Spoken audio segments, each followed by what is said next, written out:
The third weekend of the college football season is in the books. There were upsets, close finishes, and a lot of really good games. With so many crazy results, there was a lot of shakeup in my top 25 this week. So here is how my top 25 looks after the third weekend of the college football season. Before we get to today's video, make sure to hit that subscribe button and turn on those notifications if you're new to my channel. If you're watching this video, odds are you love college football, and odds are you aren't subscribed to my channel, so make sure to subscribe. It's one of the best college football communities here on YouTube. We have a new team coming in at number 1, as I have Texas. They defeated UTSA 56-7. Through 3 weeks, Texas has dominated all of their opponents, and they still have probably the best win of the college football season. While I think another team may still be the overall best in college football, based on our early sample size, Texas is deserving of having the number 1 spot. Dropping down to number 2 is Georgia, who escaped an upset on the road at Kentucky as they won by only 1 point. This game was pretty disgusting all the way around,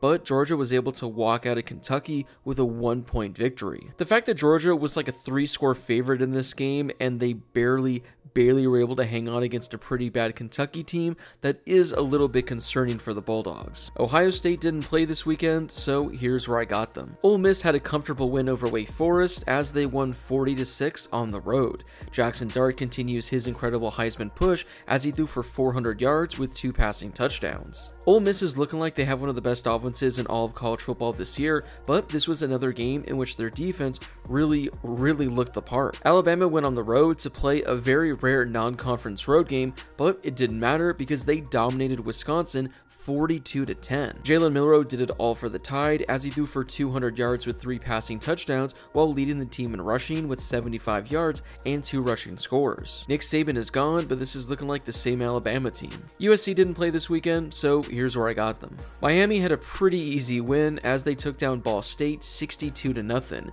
Cam Ward had another fantastic game, throwing for 350 yards with 5 passing touchdowns. Speaking of easy wins, Tennessee defeated Kent State 71-0. They were up 65-0 at the half, and I don't remember ever seeing a halftime score that lopsided. As a team, the Volunteers rushed for 450 yards and had 6 rushing touchdowns. I mean, they ran the ball 55 times and averaged more than 8 yards a carry. Tennessee is looking like the real deal, so it's going to be pretty exciting to see how they look on the road this week when they take on Oklahoma. Missouri won a close one over number 24 Boston College, 27-21. Boston College was a top 25 team, so this wasn't going to be easy by any stretch, but Boston College was really making this game interesting the entire way. But Missouri managed to hang on late, and they escaped with a 6-point victory, keeping their undefeated season intact. Penn State didn't play this weekend, so here's where I got them ranked. Before we get to the rest of my rankings, I'd like to share with you guys how you can make the college football season more exciting and even win some money.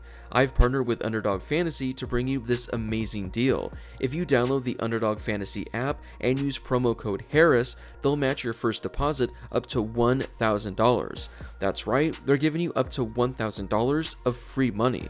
You can choose your favorite players from every game and decide whether or not they'll go higher or lower than their projections. So to add a little extra excitement to every game and win some money, make sure to use promo code Harris for a 100% deposit match up to $1,000 at Underdog Fantasy. You guys can also sign up using the link in my description as well. I thought Tulsa was going to make this thing a little interesting, but boy was I wrong, as Oklahoma State dominated, winning 45-10. The Cowboys were up 38-0 entering the fourth quarter. Alan Bowman had arguably the best game of his collegiate career as he threw for 400 yards and had 5 passing touchdowns. As of right now, you can make the case that Oklahoma State is the best Big 12 team. Another team making that argument is Utah, who went on the road and knocked off Utah State 38-21. Getting the start for the injured Cam Rising was Zach Wilson's younger brother, Isaac Wilson. He threw for 250 yards and had 3 passing touchdowns. I said this last week, but I'm not going to buy into Utah unless Cameron Rising is healthy. So if he's able to return, then I think Utah is going to be a legitimate threat in the Big 12.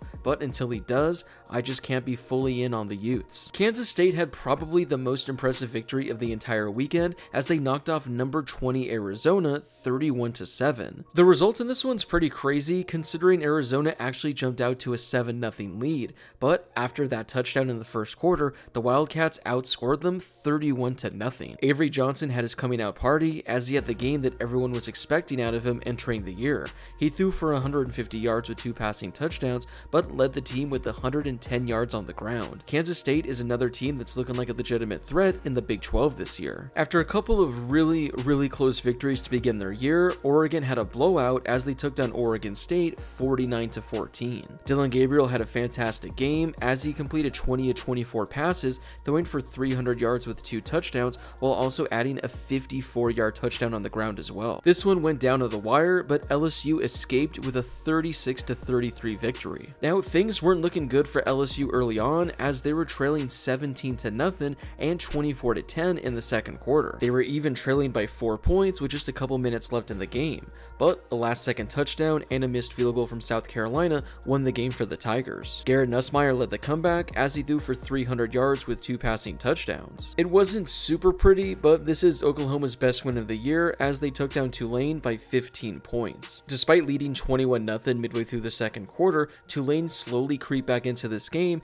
and they trailed by only 5 points in the fourth quarter, but Oklahoma was able to put this thing away, outscoring them 10-0 in the final 6 minutes. Jackson Arnold threw for 170 yards and led the team in rushing with 100 on the ground, but he completed only 18 of 29 passes and just hasn't looked that great through the first 3 weeks. Speaking of still looking underwhelming, Michigan defeated Arkansas State 28-18. I said it last week, I said it the week prior, and I'll say it again, Michigan just hasn't looked good at any point this year. Sure, they picked up the win at home, but this is an Arkansas State team they should have defeated by at least 21 points. Louisville didn't play, so here's where I got them ranked. What started as a week 1 gag is turning into something legit because my Arizona State Sun Devils are 3-0 after their 31-28 victory over Texas State. Now, don't sleep on Texas State because a lot of people were saying they could be a group of 5 team that could potentially make the playoffs. While their chances took a hit, this is still a really good Bobcats team. Sam Leavitt threw for 250 yards with a passing touchdown while adding 40 yards on the ground with a rushing score as well. Arizona State is going to have their biggest test of the year this weekend as they take on Texas Tech.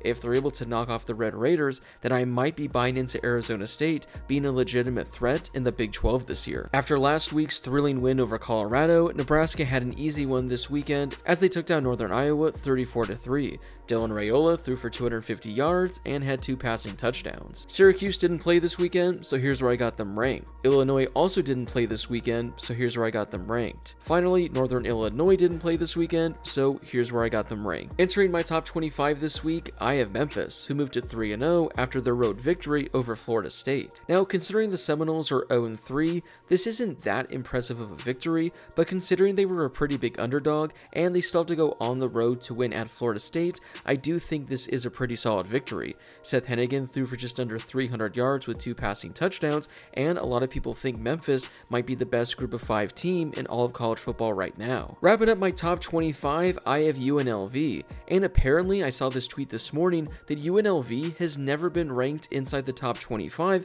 of the AP poll. Well, because of that, I'm putting them inside of mine. They went on the road and knocked off Kansas 23-20. This is a pretty big upset considering the Jayhawks were a 10.5 point favorite. Transfer quarterback Matthew Sluka carried the offense for the Rebels as he threw for 100 yards with a passing touchdown, but did most of his damage on the ground as he led the team with 125 rushing yards. Considering where this UNLV team has been in years past, the fact that they're 3-0 to start the season and already have a couple of wins against Big 12 teams, you can make the case that UNLV has been one of the more surprising teams in all of college football this season. Well, that wraps it up for today's video. What were your thoughts on my top 25? Was there a team that I had ranked too high, or a team that was ranked too low, or was there a team I didn't include that should have been inside this top 25?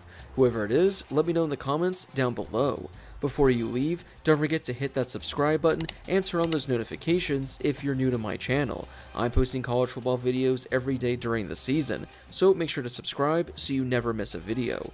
Also, don't forget to drop a like on this video as well. It helps out with that YouTube algorithm, and it helps share the video and my channel with more college football fans. Plus, it only takes a second to do. As always, thank you guys so much for watching, and I'll see you all in my next video.